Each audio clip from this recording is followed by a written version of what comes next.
ஆனா இன்னைக்கு வந்து எல்லாரும் நிறைய பேசிட்டாங்க. எப்படா தலைவர் பேசுவாரு அப்படிங்கிற நேரத்தில் வந்து நமக்கு வாய்ப்பு கொடுத்துருக்காங்க. எல்லாரும் வீட்டுக்கு கிளம்ப போகிற நேரத்தில் கொடுத்தாலும் நான் என்னோட உரையை வந்து நான் சீக்கிரமா முடிச்சுக்கிறேன். நம்ம 2026 சட்டமன்ற தேர்தலை எப்படி எதிர்கொள்வது அப்படிங்கிறத பற்றி தான் நம்ம இன்னைக்கு இந்த விழிப்புணர்வு பொதுக்கூட்டம். அதுக்கு முன்னதாக நம்ம வந்து நம்ம சமுதாயத்திற்கான முக்கியமான ஒரு விஷயத்தை பற்றி பேசணும் அப்படின்னா பேஸ் பண்ணி என்ன காலையில் ஃபோன் பண்ணி சொன்னாங்க. நம்ம சமூகத்தின் மீது தொடுக்கப்படக்கூடிய உளவியல் ரீதியான தாக்குதல்களை பற்றி நீங்கள் பேசணுங்க. அதுல இருந்து எப்படி மேல்வது, அதுல என்னென்ன மாதிரியான பிரச்சனைகள் இருக்கு அப்படிங்கிறத பேசணும்னு சொல்லியிருந்தாங்க. ஆங்கிலத்தில் ஒரு பழமொழி உண்டு, த பென் இஸ் மைட்டர் தென் த ஸ்வார் அப்படின்னு சொல்லி ஒரு பழமொழி உண்டு. அதாவது ஒரு சமூகத்தை வன்முறையாக அழிப்பதை விட அந்த சமூகத்தின் மீது உளவியல் ரீதியான தாக்குதல்களை மேற்கொண்டு அதன் கட்டமைப்பையே உடைப்பது என்பது மிகப்பெரிய தாக்குதலாக இருக்கும் அப்படிங்கிறது தான் அந்த பழமொழியோட அர்த்தம். அந்த மாதிரியான ஒரு தாக்குதல் தான் நம்ம சமூகத்துல இன்னைக்கு நடந்துட்டு இருக்கு, நம்ம சமூகத்துக்கு எதிராக நடந்துட்டு இருக்குது. இது எல்லா சமூகங்களுக்குமே நடக்கும். ஆனா நம்ம சமூகத்துக்கு குறி வச்சு நடக்கிறது அதிகமாகவே நடந்துட்டு இருக்குது. இதுல நம்ம முக்கியமா ஒரு சில விஷயங்கள் நம்ம பேச வேண்டியிருக்குது. அதாவது நம்மளுடைய வரலாறுகளை தெரிஞ்சு கொள்றது. அதாவது நமக்குன்னு ஒரு வரலாறு இருக்கும், நம்மளுடைய தியாகங்கள் இருக்கும், நம்ம முன்னோர்கள் போற்றுதலுக்குரிய விஷயங்களை செஞ்சிருப்பாங்க. அதை எல்லாத்தையுமே ஒவ்வொரு காலகட்டங்களிலையும் நம்ம செஞ்ச தியாகங்களை அதை மாற்றி மாற்றி சொல்றது, அதன் மூலமா நம்ம ஒரு உளவியல் ரீதியான தாக்குதலை பண்ணிட்டு வராங்க. அதுபோக அவமதிப்பு, நீங்க ஒரு நல்லதே பண்ணியிருந்தாலும் அந்த விஷயங்களை வந்து அவமதிப்பு பண்றது, பொதுவெளி ஆகட்டும், இல்லை ஒரு அரசியல் தலைவராக இருக்கட்டும், இல்லை அவங்க சொல்லக்கூடிய கருத்துக்களாக இருக்கட்டும், எதுவாக இருந்தாலும் அதை அவமதிப்பு பண்றது. நமது சமூகத்தை சேர்ந்த ஒரு அமைச்சர் மதுரையில் வந்து ஒரு உரையாற்றுறாரு. இந்த சமூகத்தோட கல்வி பொருளாதாரம் முன்னேறணும் அப்படிங்கிறத அவர் சொல்றாரு. இதைத்தான் எல்லா சமூகத்தை சேர்ந்த அமைச்சர்களும் பேசுறாங்க. சங்கரகோயில் மண்டபப்படியில் கூட தெரியும், நம்ம சமூகத்தை சேர்ந்த அமைச்சர்கள் மட்டும்தான் மரவர் மண்டபப்படி, தேவர் மண்டபப்படியில பங்கேற்கிறது கிடையாது. ஆனா மற்ற அனைத்து சமுதாயத்தை சேர்ந்த அமைச்சர்களும் பங்கேற்கிறாங்க.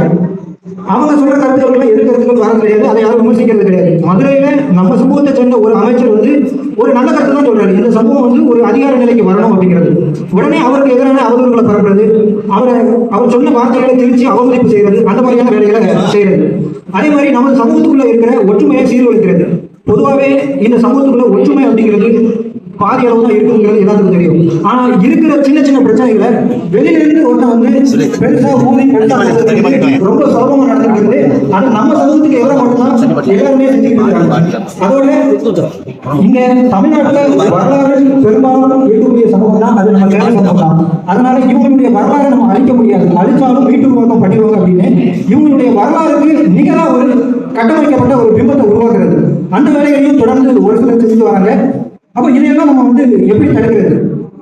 ஒரு உளவியல் ரீதியான தாக்குதலாக இருந்தாலும் சரி, வன்முறை நிறைந்த பிரச்சனைகளாக இருந்தாலும் சரி, ஒரு நாள் இரவு நீங்க தூங்கி எழுந்தா போதும், மறுநாள் அந்த பிரச்சனையை பற்றி நீங்க பார்க்கக்கூடிய பார்வையே வந்து வேறு விதமாக இருக்கும். அப்போ ஒரு பிரச்சனையை நம்ம ரொம்ப நிதானமா கையாளணும், கோபப்படக்கூடாது. ஒரு விஷயத்த ஒரு பிரச்சனைக்குரிய ஒரு இடத்துல நீங்க போய் நிக்கிறீங்கன்னா ஒருத்தர் நம்மளை கேள்வி கேட்கிறாரு, இல்ல அவர் நம்மளை வந்து நம்மளுடைய கோபத்தை தூண்டாருன்னா உடனே பதிலளிக்காது, ஒரு செகண்ட் யோசிச்சு நிதானமா பதிலளிக்க. அந்த ஒரு சில வழிகளை வந்து நம்ம கையாளணும். வெறுமனே நம்ம விமர்சிக்கிறோம், நம்ம உளவியல் ரீதியாக தாக்குறோம் அப்படின்னு வந்து நம்ம சொல்லிட்டு போகாம நம்முடைய வரலாற்று பெருமைகளை வந்து மீட்டெடுக்கணும். அதை எப்படி மீட்டெடுக்கிறது? ஏற்கனவே இல்லாத வரலாறு நம்ம சொல்லப்படுறது கிடையாது. உங்களுக்கு தெரியும், இல்லாத எங்க கொல்லம் நீதிமன்ற தீர்ப்பு ஒரு தீர்ப்பு சொல்லுவாங்க, ஒரு சமூகம் எங்களுக்கு கொல்லம் நீதிமன்ற தீர்ப்புல பாண்டியங்கள்லாம் நாங்கள் தான் அப்படின்னு சொல்லி தீர்ப்பு கொடுத்தேன். அப்படி ஒரு தீர்ப்பே கிடையாது. ஆனா இல்லாத ஒரு விஷயத்தை உருவாக்கலாம். நமக்கு எல்லா வரலாறுகளும் ஏற்கனவே இருக்கு, ஆல்ரெடி எழுதி வச்சிருக்காங்க. அதை தொகுத்து இன்றைய தலைமுறைக்கு ஏற்ற மாதிரி கொண்டு போய் கொடுக்கறதுக்கு ஆட்கள் இல்லை, அதுக்கான சரியான வழிகாட்டுதல்கள் இல்லை. அதனால நம்முடைய வரலாறை மீட்டு உருவாக்கம் பண்ணி பள்ளி குழந்தைகள் முதல் ஒவ்வொரு வீடுகளில் இருக்கக்கூடிய சிறுவர் சிறுமியர் வரை ஒரு 5 வயசுல இருந்தே அவங்களுக்கு கொண்டு போய் சேர்க்கணும். அது மட்டும் இல்ல, படைப்பு மற்றும் ஊடக பிரிவுல நம்மளுடைய ஆதிக்கத்தை செலுத்தணும். இன்னைக்கு நம்ம சமூகத்துல படைப்பாளிகளுங்கிறவங்க குறைவு.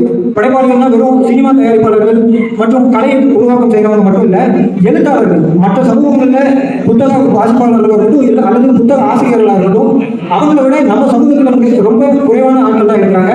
அந்த புத்தக வாசிப்பாளர்களையும் புத்தக எழுத்தாளர்களையும் அதிக அளவில் கொண்டு வந்து நிறைய பதிப்பகங்களை உருவாக்கணும். அனுப்பிட்டு நான் ரொம்ப நாள் சொல்லிட்டு இருக்கேன், நம்ம சமுதாயத்துக்குமே ஒரு பதிப்பகத்தை உருவாக்கணும். அதன் மூலமா புதிதாக வரலாறு எழுதக்கூடிய பேசக்கூடிய நபர்களை கண்டுபிடித்து அவர்களுடைய புத்தகங்களை நம்முடைய பதிப்பகங்கள் மூலமா நாம் வெளியிடணும் அப்படிங்கிற கோரிக்கை. அந்த கோரிக்கையை அண்ணன் விரைவில் செய்வோம் அப்படிங்கிறாங்க. அதுக்கான முன்னேற்பாடுகளும் நம்ம பண்ணிட்டு இருக்கிறோம். அதே மாதிரி சமூக நல்லிணக்கத்தை வளர்க்கிறது, நம்மளுடைய படைப்புகளை உருவாக்கினாலும் அதை எல்லா மக்களிடையே நம்ம கொண்டு போய் சேர்க்கிறதுக்கு சமூக நல்லிணக்கம்ங்கிறது முக்கியம். இன்னைக்கு ஒரு குறிப்பிட்ட சமூகம் நம்மளை தொடர்ந்து தாக்குறது எல்லாத்துக்கும் தெரியும். ஆனா அவன் மட்டும் தாக்க மாட்டான், கூட ரெண்டு நாலஞ்சாறு ஒரு கூட்டாளிகளையும் சேர்த்துருவோம். அந்த கூட்டாளிகள் எப்படி இருப்பாங்கன்னா, இப்போ சமீபமாக ஒரு வாரம் தெரியும், ஒரு சிங்கு ஒருத்தர் வேஷம் போட்டுக்கிட்டு நம்மளை பத்தி பேசிட்டு இருப்பான். இந்த சமூகம்னாலே இப்படிதான், அந்த சமூகம்னாலே அப்படிதான் அப்படின்னு பேசிட்டு இருப்பான். அந்த சிங்கு யாருன்னு பார்த்தா அவன் சமூகத்துல இருந்து சீக்கியரா மதம் மாறான அவனை வச்சுக்கிட்டு நம்ம வச்சு பேச விடுவோம். அப்ப என்னன்னா இதுதான் சமூக நல்லிணக்கம் அப்படின்னு சொல்லி சொல்றாங்க. நம்ம அந்த மாதிரி நடிக்க வேண்டாம். உண்மையாகவே மற்ற சமூகங்கள் நம்ம ஆதரிக்கக்கூடிய சமூகங்கள் நிறைய இருக்காங்க. அவங்களுடைய கருத்துக்களை இன்னைக்கு இருக்கிற இந்த மேடை இருக்குதுன்னா இந்த மேடையில மற்ற சமூகத்தை சேர்ந்தவங்களையும் கூட்டிக் கொண்டு வந்து நம்முடைய இயக்கத்தை பற்றியும் நம்மளுடைய சமூகத்தை பற்றியும் பேச வைக்கணும். அது மாதிரியான சமூக நல்லிணக்கத்தை உருவாக்கணும். மற்றவங்க எல்லாம் சும்மா சோப்பு காமிச்சிட்டு இருக்கிறான். நம்ம வாசனையில் ஒரு பிரச்சனை பொருளாதாரம் தெரியும். அங்க வந்து ஒரு இஸ்லாமியரை வச்சு பேச வைக்கிறாங்க. அந்த இஸ்லாமியரை இதே மாதிரி இவங்களுடைய ஒரு பட்டியல் சமூகத்திலிருந்து மதம் மாதிரி இஸ்லாமியரை மாறினவரை அவர் ஒரு இஸ்லாமிய சமூகத்தை வரை சொல்றாரு, நீங்க கேட்கறது ஊருக்கு பிரச்சனை இல்லை அப்படிங்கிறாங்க. அப்ப இந்த மாதிரி போலியான சமூக நல்லிணக்கம் அவங்க உருவாக்குறாங்க. அதுக்கு நம்ம போலியா உருவாக்கணும்னு சொல்லல, நம்ம ஒரிஜினலா நம்மை ஆதரிக்கக்கூடிய சமூகங்களை ஒன்றிணைச்சு நமக்கான செயல்திட்டங்களை அவங்க கிட்ட கொண்டு போய் சேர்த்து நம்மளும் சமூக நல்லிணக்கமாக இருக்கிறோம் அப்படிங்கிறத காட்டணும். அதே மாதிரி உள்ஒற்றுமை, நமக்குள்ள இருக்கக்கூடிய சின்ன சின்ன பிரச்சனைகள், ஒவ்வொரு இயக்கங்களுக்குள்ள நிறைய பிரச்சனைகள் இருக்கு. நம்மளை விமர்சிக்கக்கூடியவங்க இருக்காங்க. ஒரு மனிதனுடைய வாழ்க்கையில ரெண்டு விதமான பாதைகள் உண்டு. அதாவது ஒரு பாதையில போனோம்னா நம்ம எதிரியை பார்க்கலாம், இன்னொரு பாதையில போனோம்னா நம்மளுடைய லட்சியத்தை பார்க்கலாம். நீங்க எதிரி பின்னாடி போயிட்டீங்க அப்படின்னா நம்ம லட்சியத்தை கைவிட்டுருவோம். அதுவே லட்சியம் பின்னாடி நீங்க தொடர்ந்து போய்கிட்டே இருக்கீங்க அப்படின்னா உங்கள் பின்னாடி இருக்கக்கூடிய எதிரியை வந்து அவங்க தன்னாலேயே காணாமல் போயிடுவாங்க. அதனால எப்போதும் உங்களுடைய வெற்றியை நோக்கி மட்டுமே பயணிகள், குறிக்கோளை நோக்கி மட்டுமே பயணிகள். உங்க பின்னாடி இருக்கக்கூடிய மற்ற யாராவது விமர்சனம் பண்றவங்களையோ உங்களுக்கு எதிராக பேசுறவங்களையோ கடந்து போங்க அப்படிங்கிறத நம்ம சொல்லணும். அண்ணன் தொடர்ந்து சொல்றதுதான். ஒரு வருஷத்துக்கு முன்னாடிலாம் நம்மளை பத்தி யார் பேசினாலும் உடனே வந்து பதில் அளிப்போம். ஆனா இப்போ அப்படி நம்ம பண்றது கிடையாது. நம்ம சமூகத்தை சேர்ந்தவங்க நம்ம விமர்சிச்சா கூட, மாற்று சமூகத்தை சேர்ந்தவங்க விமர்சிச்சா கூட அவங்க நம்ம கடந்து போயிடும். அதுவும் நமக்கு ஒரு வகையான வெற்றி தான் அப்படிங்கிறது தான் நம்ம நினைக்கிறோம். அதே மாதிரி நேரடி செயல்பாடுகள், மறைமுக செயல்பாடுகள் ரெண்டு இருக்குது. அதை நம்ம தெளிவாக புரிஞ்சுக்கணும். நம்ம எல்லா விஷயங்களையும் நேரடியா நம்ம சமூகத்தை நம்ம அமைப்பை வந்து காட்டக்கூடாது. இப்போ வெட்டுப்பெருமாள் பாண்டிய விழா எடுக்கிறத பற்றி தெரியும். கடந்த 2-3 வருஷமா வெட்டுப்பெருமாள் பாண்டியனுக்கு வந்து நம்ம விழா எடுக்கிறோம். அப்போ ஒரு சிலர் சொன்னோம், நம்ம இந்த வெட்டுப்பெருமாள் பாண்டியனுக்கு விழா எடுக்கிறதுக்கு முன்னால அங்க இருக்கக்கூடிய நம்முடைய வரலாறை மக்கள்கிட்ட தெளிவாக கொண்டு போயிருக்கோம். திருநெல்வேலி அருங்காட்சியகத்தில் இருக்கக்கூடிய அந்த சிலையும் அங்க இருக்கக்கூடிய வரலாறுகளையும் மக்கள் பார்வைக்கு தெரிகிற மாதிரி பாதுகாப்பான முறையில பலப்படுத்தி கொண்டு போகணும்னு நினைச்சோம். ஆனா இது விழா எடுத்துருவோம், அதுக்கப்புறம் அதை பாதுகாக்கலாம்னு சொன்னாங்க. போன வருஷம் நடந்தது கூட நம்ம அதை பாதுகாக்கிறதுக்கான நிதியை நம்ம எல்லாரும் சேர்ந்து பண்ணுவோம்னு சொல்லி ஒரு அறிவிப்பு அறிவிச்சாங்க. அது நம்ம சொன்ன மாதிரியே நம்ம ஒரு விழாவை எடுக்கிறோம், அவன் அந்த விபத்தையை உடைக்கணும் அப்படின்னு சொல்லி அந்த வெட்டுப்பெருமாள் பாண்டியனே இல்லை, அவர் வந்து நம்ம மரண சமூகமே இல்லை அப்படிங்கிற ஒரு கட்டமைப்பை உருவாக்குறான். அப்போ வெளிப்படையான செயல்பாடுகள் ஒரு சில விஷயம் நம்ம செய்யறதுக்கு முன்னால மறைமுகமான செயல்பாடுகளை செஞ்சுட்டு அந்த வெளிப்படையான செயல்பாடுகளுக்கு நம்ம போகணும். அதை எல்லாரும் மனசுல வச்சுக்கணும். இது வந்து நம்முடைய அமைப்புகளுக்கு மட்டும் இல்ல, ஒட்டுமொத்த சமூகத்துக்குமானது.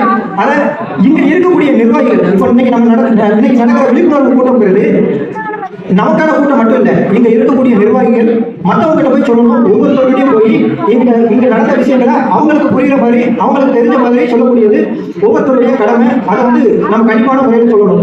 அதே மாதிரி நம்ம வெறும் பெருமைகள் மட்டும் பேசாம, நம்ம சமூகம் அப்படியேப்பட்ட சமூகம், இதேப்பட்ட சமூகம், அவ்வளவு பெருமைகள் இருக்கு அப்படிங்கிறத தாண்டி நம்ம என்னென்ன வழிகளை அனுபவிச்சிருக்கிறோம் அப்படிங்கிறதையும் நம்முடைய இளைய தலைமுறைக்கு சொல்லணும். வழிகளை உணராத எந்த சமூகமும் முன்னேற்ற பாதையை அடையாது. அப்போ நான் இந்த மாதிரி கஷ்டப்பட்டேன், நம்ம தாத்தா இந்த மாதிரி கஷ்டப்பட்டாங்க, இந்த சுதந்திரத்தை பெறுவதற்கும் நம்முடைய வரலாறை மீட்கிறதுக்கும் நம்ம எண்ணற்ற வழிகளை அனுபவிச்சிருக்கிறோம் அப்படிங்கிறத கடத்தாம நம்முடைய அடுத்த தலைமுறையை நாம் உத்வேகப்படுத்த முடியாது, அவங்களுக்குள்ள எழுச்சி விட்ட முடியாது. அதனால விழிப்புணர்வு நீங்க பண்ணணும்னு நினைச்சா முதல்ல நம்மளோட பெருமைகள் பேசாம வழிகள் பேச ஆரம்பிங்க. அடுத்தபடியா அண்ணனும் மற்றவங்களும் பேசுறதுக்கு தயாரா இருக்காங்க. அதனால எனக்கு வாய்ப்பளித்த கன்னியாகுமரி மாவட்ட நிர்வாகிகளுக்கு நன்றி.